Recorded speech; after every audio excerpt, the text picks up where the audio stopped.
Happy October, everybody. We're in the heat of the MLB playoffs, and I'm bringing back the Economics of Sports Ball series to discuss the economics of baseball, and particularly Major League Baseball, which has got a lot of attention lately because there's likely going to be a lockout within the next few years in Major League Baseball, and the structural spending imbalances, even with revenue sharing and luxury taxes, continue to get wider and wider for the big spending teams and the small spending teams. In this video, I'm going to discuss the business of baseball, how teams make money, what are the revenue sources, how much they spend, and why are some teams able to consistently outbid other teams in terms of getting the best players through free agency or spending the most in their farm systems, et cetera, et cetera. So let's first break this down in terms of who is in each category. There are 10 teams that fit in each category in terms of how they manage their payroll. The first are the top 10 teams. They're the ones I call the spending to win tier.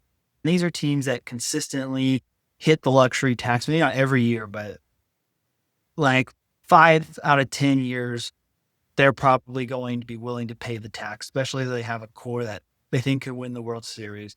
These are usually the top bidders for free agents, and they also invest the most in their farm systems and other ancillary things to get the best prospects. And they are willing to reinvest heavily in the team at the sacrifice of profit margins.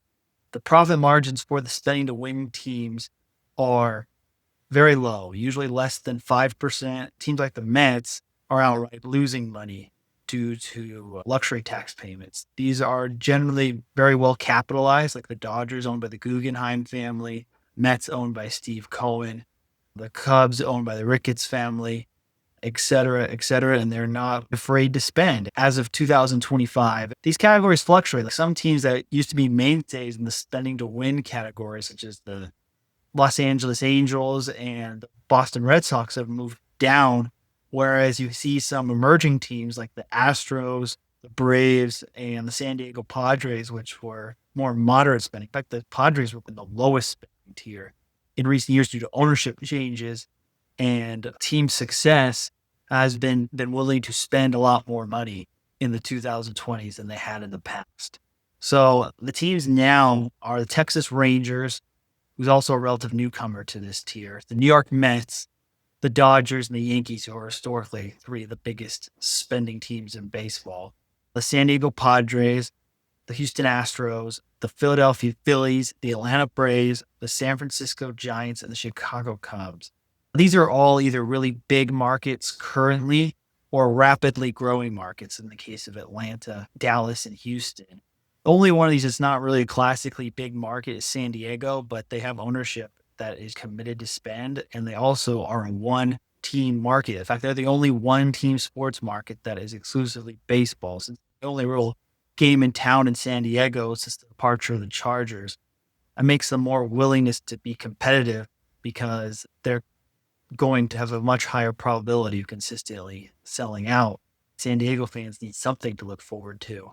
The next tier, as I call spending to draw.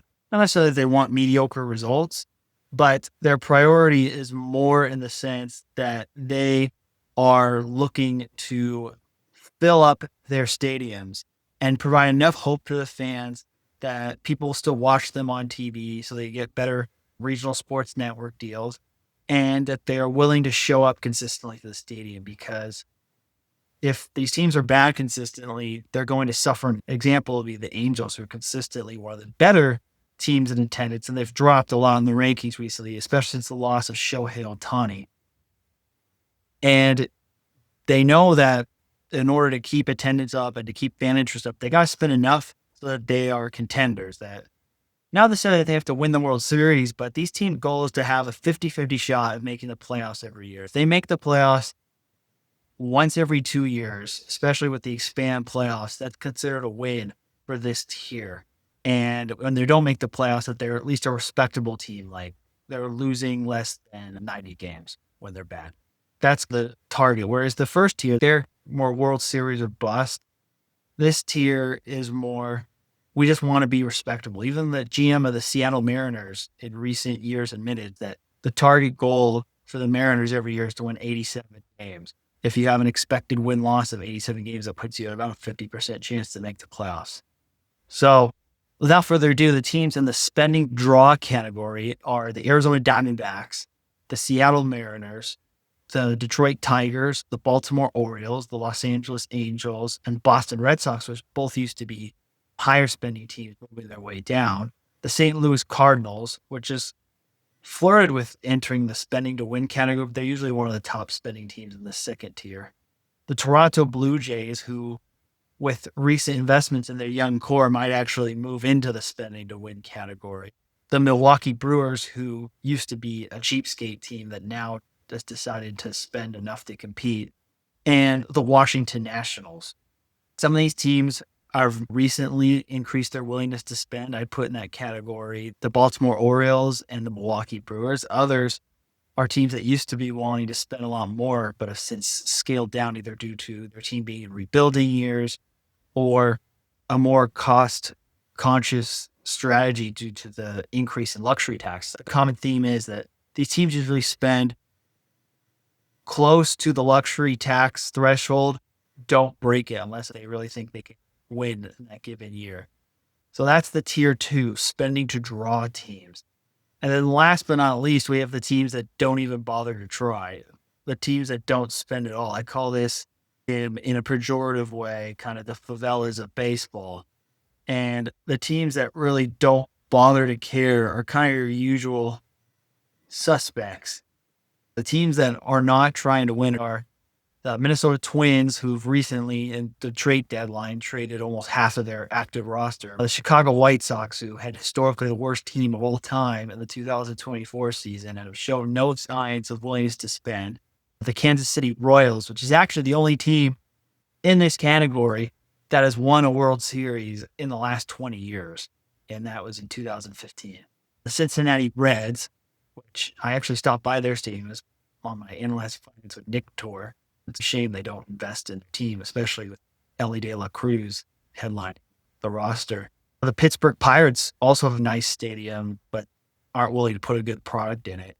The former Cleveland Indians or Cleveland Guardians win a decent amount despite being relatively low spending. The Tampa Bay Rays, the Miami Marlins, which they should have stuck with this old Florida Marlins logo. The once identified Oakland Athletics, now playing in Sacramento, basically wasting Billy Beane's evaluation talent by not spending. And the Colorado Rockies. There's a common trend with these teams. They don't try to spend. They pocket revenue sharing money from a variety of sources, and I'll explain how they get that. And unlike the spending to draw teams, which have modest profit margins, like the low double digits, like 10 to 15% level, and the big spending teams, which have minuscule profit margins, often even lose money, betting on increased fan interest from being consistently competitive will increase their valuations, and they get in the back end when they sell the team. Two, these teams have very high profit margins, usually well over 30%, and they spend very low, if not outright bare minimum, on players. And so as a result, these teams never really win World Series. Their goal is to basically make money. And if they make the playoffs or get to the World Series, that's just a bonus. But they're not really trying to contend like the previous two tiers, even if the second tier has more fiscal discipline when they are yet still trying to compete. So that's kind of the three tiers of baseball teams in terms of their willingness to spend. And now that we understand who is and where, let's understand how revenue works in baseball. There is a mechanism that they have revenue sharing, and it's not all shared, but there's a portion of it split into their local revenue in a central pool, and it is redistributed across the MLB, usually to lower revenue teams. The money from this revenue sharing is intended to be used to spend on players to be more competitive, but oftentimes they don't do that. Recently, there's been more pressure against teams like the Marlins and the Athletics basically fire selling their teams consistently and not willing to spend, they make up for it now by MLB trying to force an informal salary floor. Otherwise, they might lose revenue sharing consideration. So they spend up to whatever the soft floor is and not a dollar more. You have the revenue sources from local TV and radio deals, ticket sales, ballpark concessions and parking, and local sponsorships. Like national revenue, like merchandise, national TV deals, MLB.com, streaming, etc. That is all equally split among all 30 teams anyway. It's not part of the revenue sharing mechanism. And basically, the higher revenue teams are forced to contribute more, and the lower revenue teams receive more from the pool that they contribute. And on average, there are some high revenue teams that, even if they have a bad season and have lower attendance at the gate, such as the Yankees and the Dodgers, will not receive revenue sharing distributions, regardless of their performance. And there is some sort of accountability measures, which I talked about, was like the soft salary floor that kind of pressures teams to spend, but it's enforced intermittently.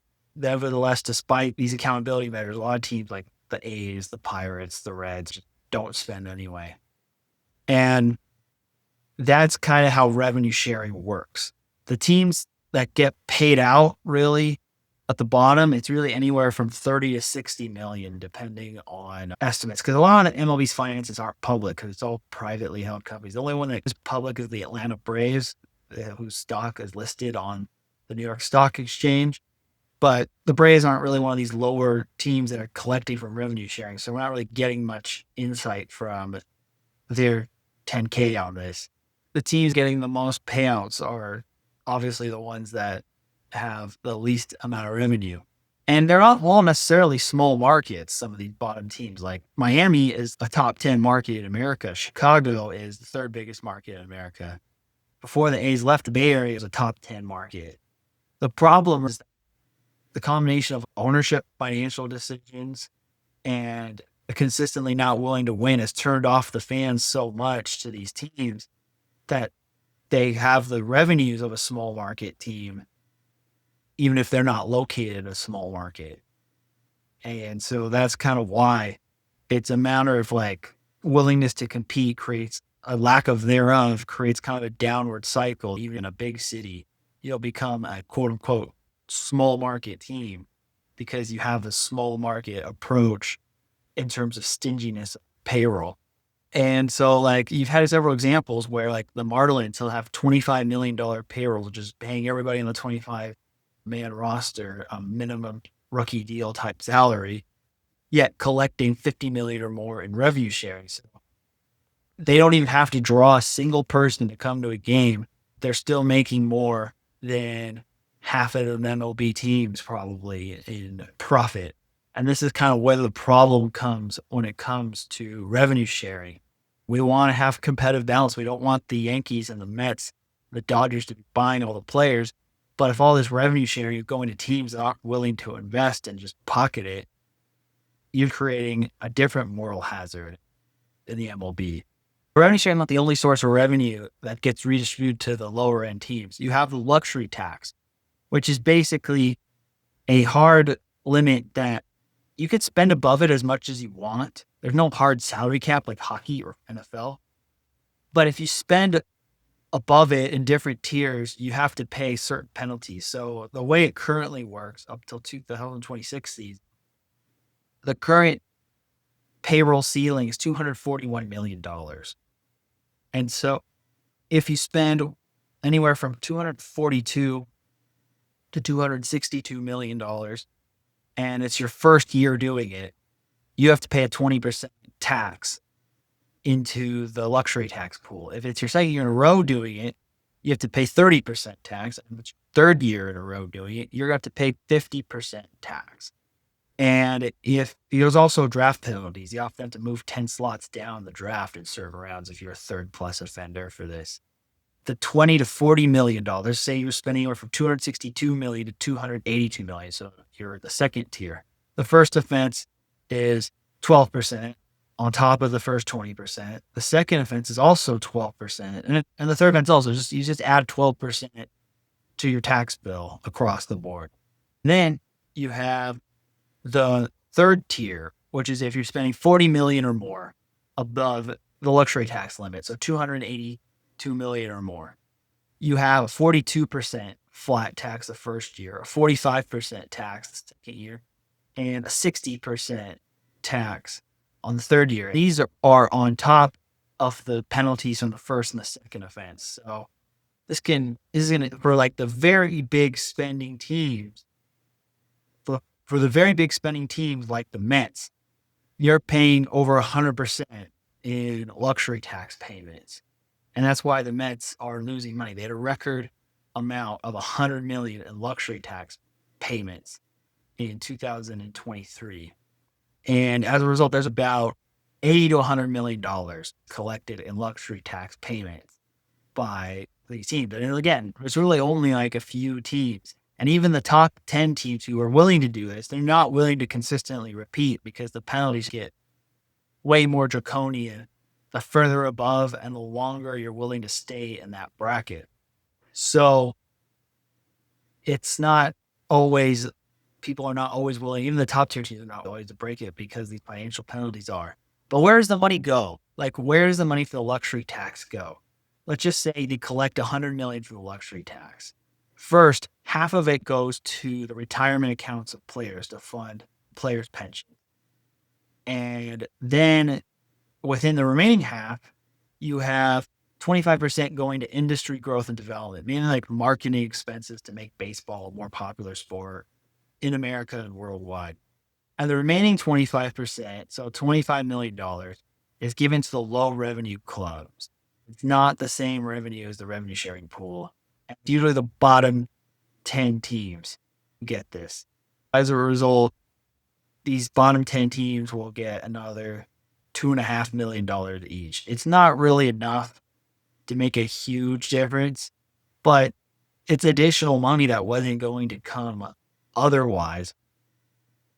What makes this dangerous is also the national media deals. Each team gets another 55 to $60 million in that. So let's say if, again, without having a single person come in the door, you can almost get to $100 million in revenue just on revenue sharing, national media contracts, and luxury tax redistribution payments. It incentivizes a lot of teams not to bother trying because you're getting very high profit margins just to put out a bad team, even if nobody shows up and nobody watches your games. This is kind of the root problem for baseball. It's also diminishing baseball as a national game and as more of a local game. A lot of people say, oh, baseball is doing horrible because young people don't like it. Actually, baseball is one of the few sports that's on the rise because of the rule changes. It made the game a lot faster, and it's just increased the entertainment value. It also increased bases widening, increased stolen bases, and it's just a more fast-paced, higher scoring, kind of exciting game than it had been in a few years because of the pitch clock and a lot of these other reforms. So baseball ratings are actually going up, but some of their TV partners like ESPN who spent too much on their NBA, NFL, and college football contracts are actually dropping their baseball contract because they need to save money elsewhere. And I think it could be replaced by other partners. But the thing is that baseball, because there's relatively few teams that are consistently competing and how fandom is more local, it's kind of becoming a regional sport in the sense that the teams in the markets that consistently compete love baseball more than ever. But in markets on the second and third tier teams, baseball is declining rapidly. Baseball is really popular in California and the Northeast and St. Louis. Whereas like other places, baseball is kind of fading, particularly in the Midwest and the Southeast, with maybe the exception of Atlanta. It's just not as popular because a lot of the teams in those regions aren't willing to compete and just sit and collect the revenue sharing, and it's turned off the fans and then eventually just turns off the city, the casual people from going to games. The greatest example is what's happened with the Florida teams. Tampa, and more extreme Miami. Like Miami's one of the biggest cities in America. It has an indoor, relatively new stadium. It should be able to draw. They had one year they tried to spend, they had a disappointing season. And so they're like, oh, we're going to go back to being the cheap Marlins again. And it really just kind of burned a bridge that might not really ever be able to be mended. This is several stories similar to cities like Miami, the Heat, the Panthers, and the Dolphins are way more popular than the Marlins. Pittsburgh, same with the Steelers and the Penguins over the Pirates. The Bengals in Cincinnati. It's similar to a lot of these other cities that don't really try to compete. And so what can really be done before it done? Let's look at the playoffs. For as wide as the wealth distribution, the class hierarchy in baseball is, you still have some of these lower teams that make the playoffs, like Oakland, Tampa have made the playoffs multiple times in the last decade. And the Royals won a World Series. Let's look at like who actually wins championships. Like since 2006, so like the last 20 World Series, you have only one team outside the top 12 in payroll win. And that was the Kansas City Royals, which they're considered, I'd say, a lower spending team. But this one year, because they had a young core, made the World Series last year, they actually bumped up their payroll to 17th and made it and became more of a tier 2 level spending team. And they won in 2015. The other teams outside the top 10, the St. Louis Cardinals, when they won, the Phillies, the San Francisco Giants, and the Texas Rangers were all 11, and 2021 Atlanta Braves were all 11 or 12. And they have either since become high spending teams or historically have been high spending teams. So even the exceptions, those outside the top 10, so 7 of the last 18 World Series champions outside 10, 6 of them were kind of de facto top spending teams. So they just happen to have relatively young core that didn't hit their big contracts yet. It's really a problem that basically the bottom 10 to 12 teams are out of it on opening day. And it causes baseball to become increasingly regional. It causes certain fan bases to completely turn off by the sport. Creates a lot of games that people just quite frankly nobody cares about. The Chicago White Sox versus the Tampa Bay Rays, they're going to draw any eyeballs, and there's several other matchups like that all the time.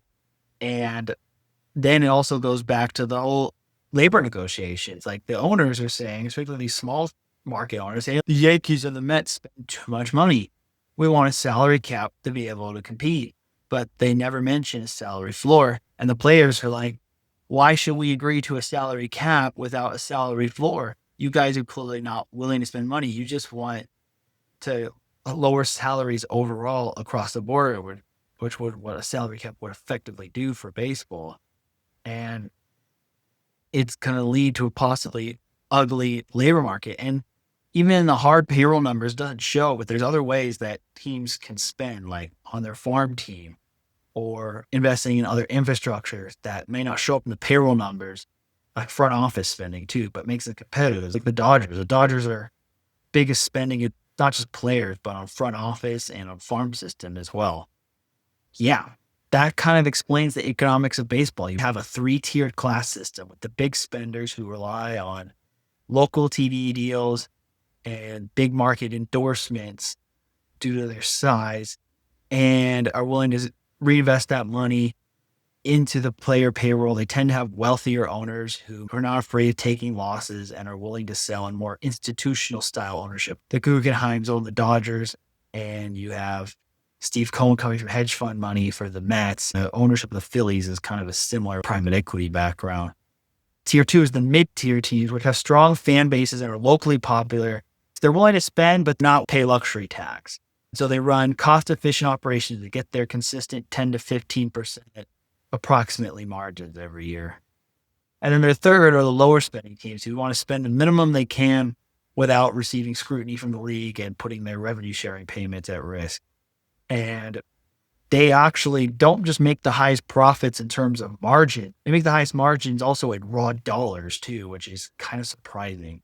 So that's kind of how baseball works. The next step for Rob Manfred, baseball leadership, if they want to keep the revival of the sport going, is to deal with this. Not necessarily by putting a salary cap, because the fact there is no baseball salary cap means if a team finally does have an owner who's willing to spend, they can become a contender relatively quickly and don't get locked into a bunch of bad guaranteed contracts and become inflexible like an NBA team does. However, you need to do something to prevent these bottom feeding teams from milking the revenue sharing and not putting in an effort to win, because it's damaging the sport and turning off several markets. What do you think? Do you think that there needs to be a salary floor in baseball? What tier does your team rank? Do you wish that your team spent more on its payroll or less on its payroll?